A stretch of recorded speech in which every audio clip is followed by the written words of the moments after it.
Hi, I'm Avalon Starlight, and you are listening to the Rebel Unicorns podcast. This season, we are diving deep into what being an empath in business actually looks like. Listen each week as I share tips and tricks to master your empath energy, as well as sharing incredible guests who have created successful businesses by claiming their empath title. Are you ready?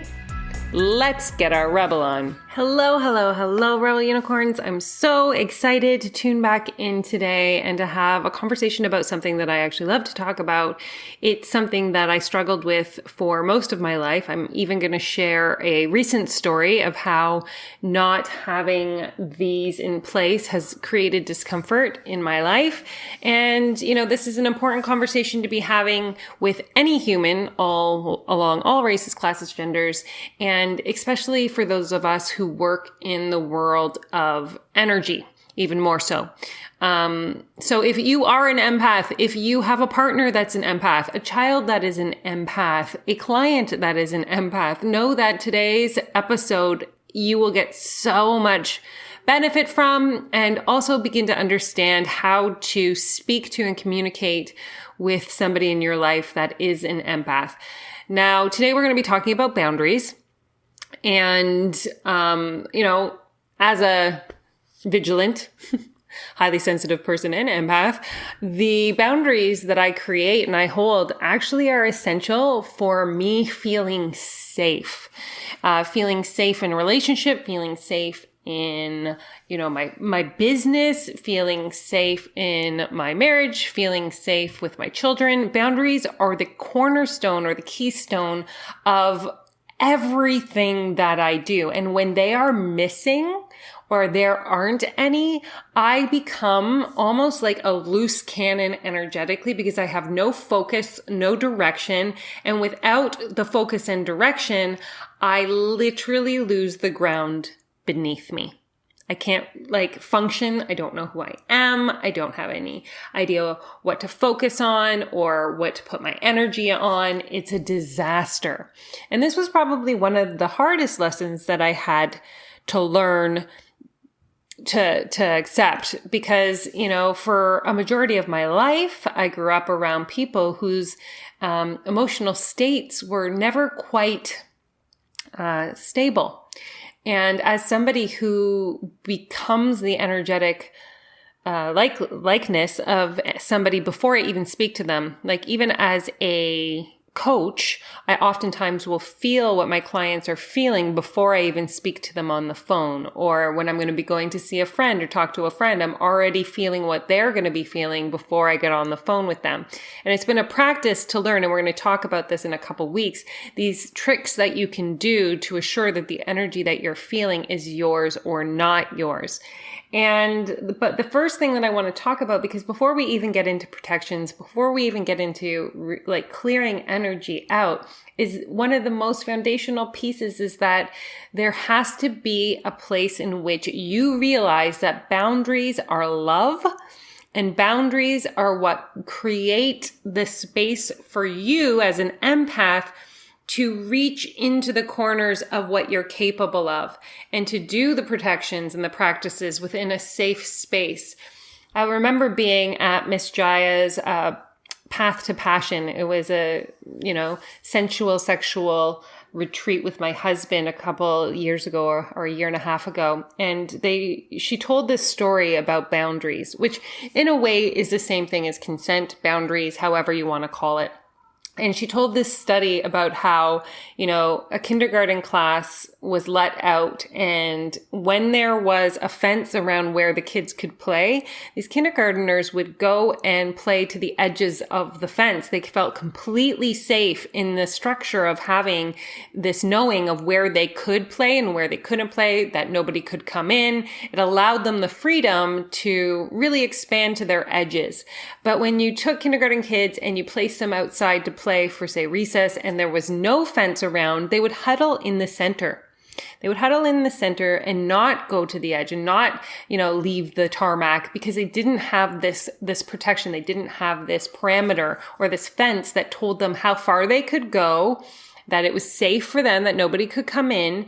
And so it left them feeling and I'm interpreting this, unsafe in the center to expand out to the edges.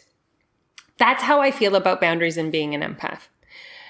When I have clear boundaries, then I know where I can go to expand into my edges and test different parts of whatever it is, whether it's emotional, spiritual, physical self, right? And if I don't have boundaries, then I end up standing in the center, feeling completely lost and unsafe and unsure.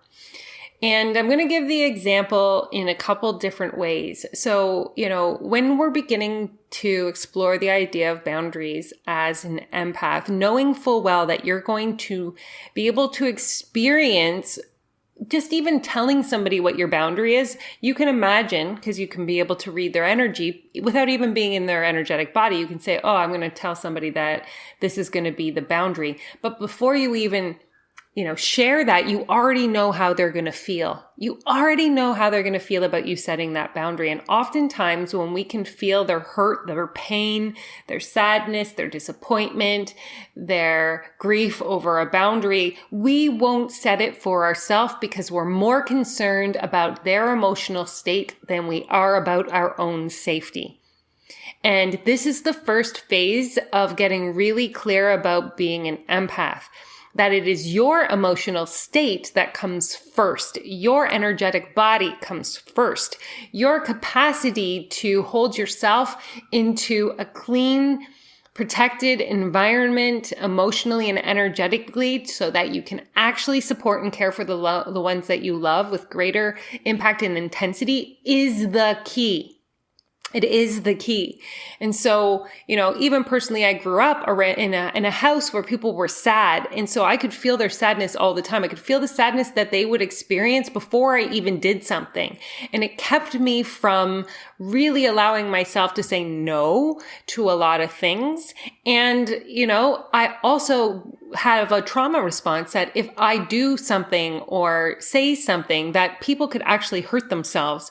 And I grew up, and it took me until recently to release that. Any decision that I make could be the result of somebody could actually hurt themselves as a result of my decisions. Right? That was a really, really big thing to untangle for me. And so I'm telling you that boundaries have been the only way that I have been able to do my inner, deeper work in a container that is safe for me to do so. And really understanding and learning that boundaries equal love.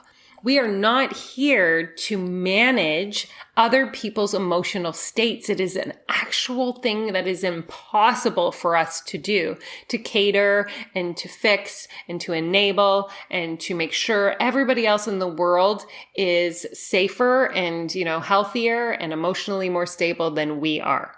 So I'm going to ask that you switch the tables around and honor this conversation deeply and understand that when you have clear boundaries, then you are actually showing more love to your partner, to your children, to your clients.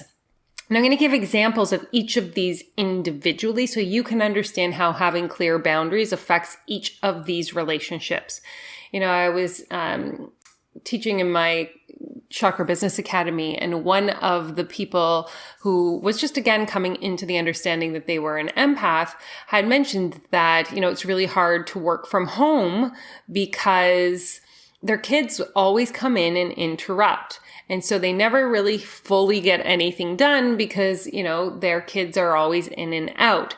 And there was this understanding that, I don't want my kids to feel like they don't have a present parent because I'm working during the day. I want them to know that I'm there for them. And so that sensation or feeling or being able to feel their children's emotional sadness about not having their mom available whenever they need them affected her enough that she was allowing her kids to disrupt her ability to do her work throughout the day. And so we had a conversation about setting clear boundaries about, work hours and times in your house and saying, when the door is closed, that means mommy's working. When the door is open, then you can feel free to come in, or, during certain times, if I'm on the phone, it's actually really important that you don't come in and and disrupt me, whatever your boundary is around your work. Now, the reason why this is so important is because it creates the capacity for our kids to have resilience and be able to self-soothe themselves in times that there is an emotion or a struggle that they have to go through. I personally think that this is one of the most important pieces that we can have. I was reading the book Untamed by Glennon Doyle. And, she was talking about how, her grandparents, when they had babies, it was basically the doctor came out, said, here's your baby. And I can't remember what she said, but it was like along the lines of, okay, great. So let me just hold the baby and have my cigarette and drink my wine or whatever. And then our parents, it was like, we have the baby now, get outside, don't come back until the lights are on. And now our generation, we're having kids and the doctor's handing us our baby. And it's like, okay, now you got to make sure that your child is taken care of at all times. Their needs are always met, that you make sure that they're in X amount of social activities and this and that you never let them feel grief, sadness, or experience any discomfort and blah, blah, blah, blah, blah, blah, blah, blah. And it's just like, what? And that's not even for somebody who can feel what their kids are going through, right? And so we have created this, idea that our kids can't know what it feels like to have to, self-soothe themselves or go through different harder emotions or feel what they need to feel, or even that emotions are healthy and normal and they're supposed to feel all of these things and have different conversations with them. So I think it's important and it's imperative for them to grow up and know how to do that. We're not always available for them. And nor is everybody else always available for them. And they have to learn how to be able to, work on themselves and through those things independently so that they can be fully functioning when they leave our houses. And so, there's an understanding that we create boundaries within our house for our children so that they know what they have the safety and the capacity to expect from us, receive from us, that it's very clear. They never question it. They know what mommy is doing, when mommy's doing it, why mommy's doing it. And they know, and it feels good to them because even if they can't reach me, they have a clear, understanding or playbook on what this looks like, right? So they know at 5:00, mommy's free, period, exclamation mark. I come down, phone is away. They get me 100%. All my attention. And that gives them the freedom then to feel that sense of safety and that love and that experience that they want to be having. So that's an idea or just an example of how you create boundaries for your work, with your children, in your home. And it's also what you do with yourself. Like, how do you create those boundaries within yourself to show up to be in business? Is you make these same kind of sets of rules, no matter what the influence, because we can take on the emotional state of others all day long, which means that we have to have it clear that I work from 10 a.m. to 4 p.m. every single day. And even if, one of my clients is really sad or something happens with my husband or something happens with my partner or my child, I am still working within the boundary that I work from 10 to 4 and this is my schedule. And I create that safety for me to explore my edges, that I can hold that energy or that emotion just a little longer in order to be in service in different forms in different ways. So we create that boundary for ourselves so that we can be stronger within our businesses, and also for our families to understand what it is that their parameters are within that work setting. The second thing is with clients, right? As an empath, you are going to be able to feel your clients. And, we tend to be prone to codependency, meaning we want to make others better, even when they don't want to be better themselves. I wrote all about my experience of codependency in my first book, My Kid is Driving Me Crazy, a mom's survival guide for living with a child with mental illness. This one was extremely challenging for me to learn the boundary of, because I knew how hurt or upset or sad my clients were, and I wanted to do whatever I could do to solve that problem for them in whatever form or way. If that meant I had to work late, if it meant that I had to, take phone calls when they weren't scheduled, if it meant that I was going to email or be in email, and it ended up being that I was exhausting myself and my clients weren't getting better. And the reason that they weren't getting better was because the truth of the story is that they have to have the freedom to, again, have the resiliency to do the work themselves. Having an empath who is always like, I will solve this for you, I will make this better for you, means that they don't have to learn the skills required to do that work themselves. Again, I've worked with clients who were talking to me about their other clients, and they were taking advantage and doing all of these things, and my clients were getting exhausted. And I had to say to my client, but the problem is if the people that you work with feel that the only way that they can make a decision is if they run it by you first, and they're not learning to make these decisions and to have their failures or their successes on their own, they're never going to learn to stand on their own 2 feet. This kind of plays into, our kids as well, but now we're layering in the level of the client. And so no matter what, when we learn the protection here, we already have the boundary in place that these are the protocols of working with me. You can do it in a contract. It feels very safe when you can create contracts that say, these are the ways that you and I engage in conversation. This is, what your contract entails. This is what you get. And then you hold yourself firm to that so that your clients can gain success on their own. And it's not dependent on you. Because that's where real, true success lands. Right? And so this is how you want to make sure that you're doing it in your relationship with your clients, is so that they can stand on their own 2 feet. They also know because again, when we don't know what we can or cannot do, it's unsafe for us. It's unsafe for you. And it doesn't feel good. Boundaries are the key to really having strong relationships in all forms, in all ways, and also to protect your energy and ensure that others are not taking energy from you that you already need to be really, really holding on to and making special. Your energy matters. The third thing I want to talk about before this end of this podcast, and I'm going to give you a scenario that has to do with marriage, and I'm going to talk to you actually with something that's quite fresh. It just happened a few days ago, and I've had a few days to think about why it was so uncomfortable. And that's because, my husband and I have recently separated. It's only been a month. And we're at this really awkward state where we both want to work on our marriage, and I don't have any boundaries of what that looks like. And so we're navigating this weirdness, right? And, a few days ago, there was this place where we started to text each other, and I all of a sudden, and again, in hindsight, I can see it, but in the time I couldn't, I just felt like, how I had structured what was okay and what wasn't, how we were going to grow and learn and heal and do all these different things exploded. It was like the fence disappeared, and I felt completely unsafe, even though I love this man, even though, we're working on our marriage. It's this sense of not knowing what I can do to push my edges and to feel like I have a clear understanding of what is allowed and what isn't allowed. And so, we had been in this texting conversation, and I was going through a bunch of emotions in the days that we were texting. It was like I'd be feeling his feelings, and then I would be really excited, and then I'd feel really let down, and then it felt like heartbreak again. And then it was like riding this roller coaster of emotions.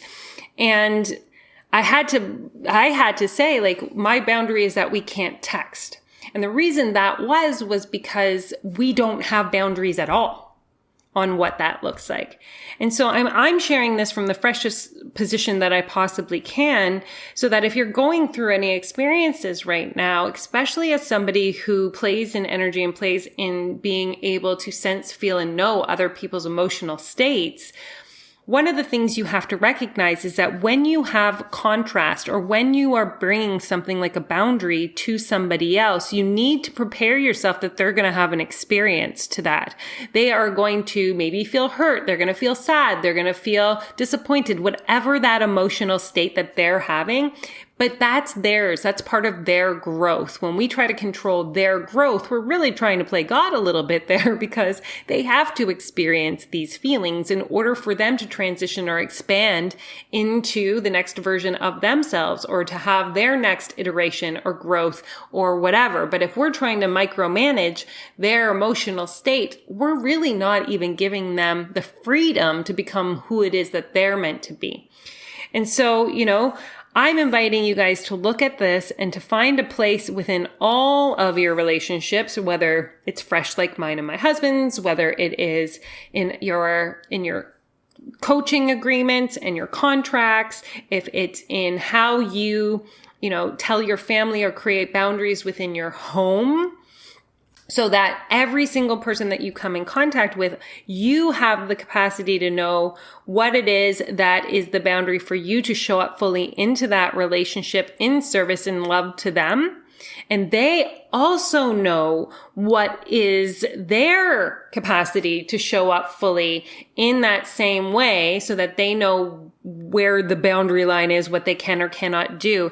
And it might sound clinical, and I understand that it might sound clinical, but I invite you to practice this and be willing to sense, feel, and know somebody's emotional state, even if it's uncomfortable for you, and realize that giving them the freedom to experience the emotion that comes from you creating that boundary is part of their growth.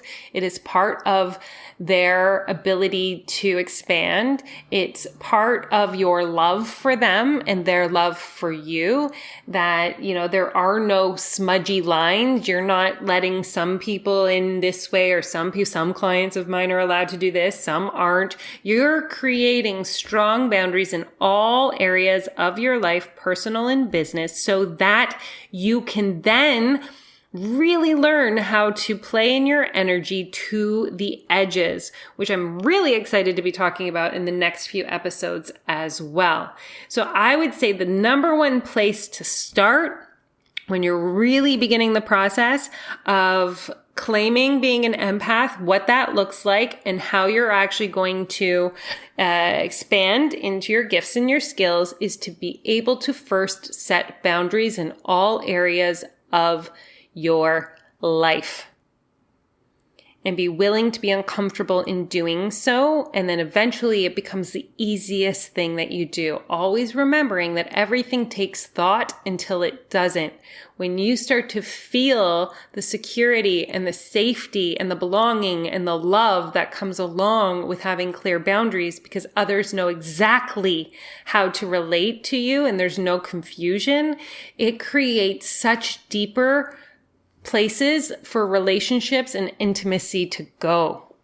And so that is today's episode of Empaths in Business. It's about creating strong boundaries so that you can be in higher service, getting your contracts, getting your work schedule, making sure that you're clear within yourself what your boundaries are for work, and everybody who comes into that container has clear boundaries on what that looks like for them.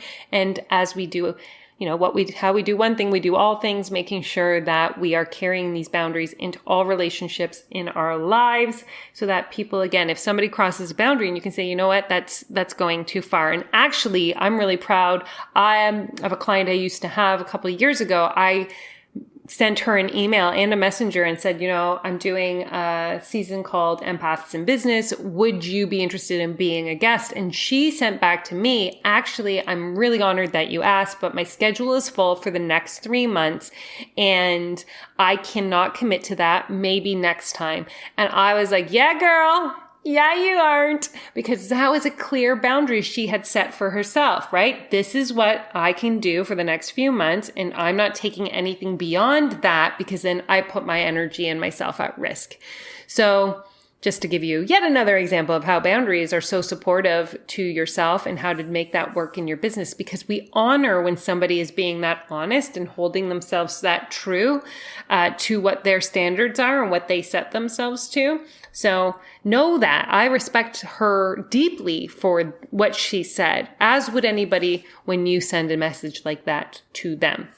So I hope you found this episode helpful. Let me know. Share it on Instagram at Avalon Starlight coaching, what you experience, share it with a friend who needs to understand that boundaries are the key to existence and they are the only way that we can function in life. Boundaries are love. And I look forward to sharing even more about this very important experience of being an energy worker or an empath in business. Have a magical day.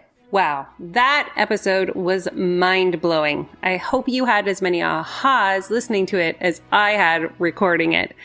I would love to see the Rebel Unicorns podcast spread far and wide across the globe, across the universe. So if you want to share it on your social media with something that you found impactful, leave a review, send it to a friend. It would be so deeply appreciated. Also, a little side note, I did recently change my name. I downloaded a year and a half ago that my name was Avalon Starlight. It was previously my birth name was Tamara Arnold. And if you're interested in learning what your Rebel Unicorn house is, oh yeah, there's a quiz for that. Think Harry Potter, except you're sorted into how you are impacting the world with your Stardust and what energy you're here to shift and change. You can find out your Rebel Unicorn house at www.tamaraarnold.ca/quiz. Let me know, tag me in social media, send the quiz out, and join the Rebel Unicorns Facebook group to be in a community of like-minded spiritual entrepreneurs who understand that when you shift your energy, you transform your business.